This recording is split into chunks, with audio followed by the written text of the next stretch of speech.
Brilliance Audio presents Those Who Disappeared by Kevin Wignall, performed by Michael Naramore. There was peace in the mountains, but it was a brittle peace.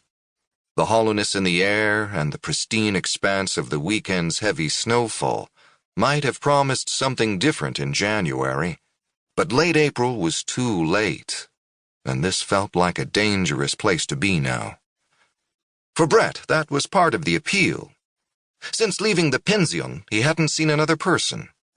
The other hikers staying there had heeded the official warnings or just shied away from the extra effort of climbing through a few feet of fresh snow.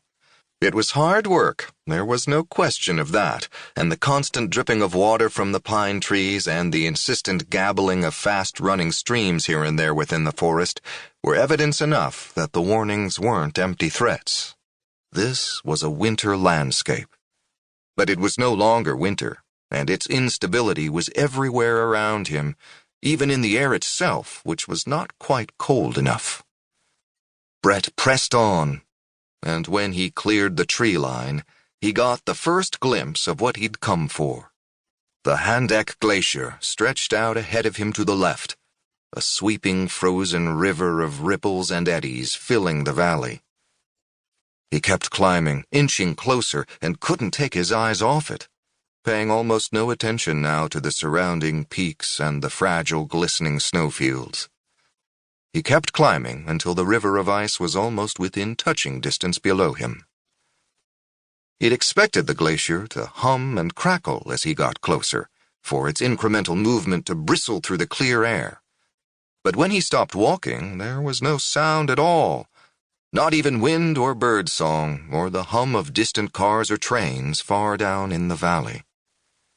He stood there, looking out across the expanse of ice, smiling, even laughing a little, silently, overwhelmed by the immensity of it, and by the fact that he was alone to see it, a private viewing. The sound, when it came, was so slight as to barely register. It was somewhere far above and behind him, a noise like canvas tearing, or like distant firecrackers that were damp and failing to ignite properly. He turned, curious rather than alarmed, as a deceptively gentle thunder rippled through the valley, and he still couldn't see anything moving on the slopes above. But when the ground began to tremble beneath him, he finally understood what was happening. An avalanche. He felt his muscles flood with adrenaline, his stomach tight and hollow, a screaming moment of indecision, panic disabling him.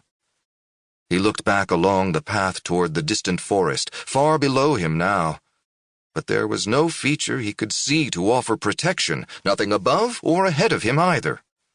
Without even thinking, he scrambled directly downhill, off the path, aiming for one of the small bluffs that punctuated the lower side of the valley.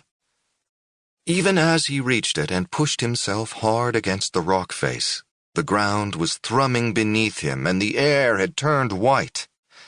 The wall of snow roared past and engulfed him with a deafening, pummeling force that sucked the breath out of his lungs. He pushed harder against the rock, and then, in an instant, the rock was gone from him. Brett felt himself inside the void, and time slowed so that he had plenty of opportunity to think about landing before his body actually made contact. As soon as he felt the first crunching impact, he tried to move his arms and legs, determined not to be buried and suffocated, but he was still careening downward, and his arms were yanked behind him as he tumbled on into the thundering abyss.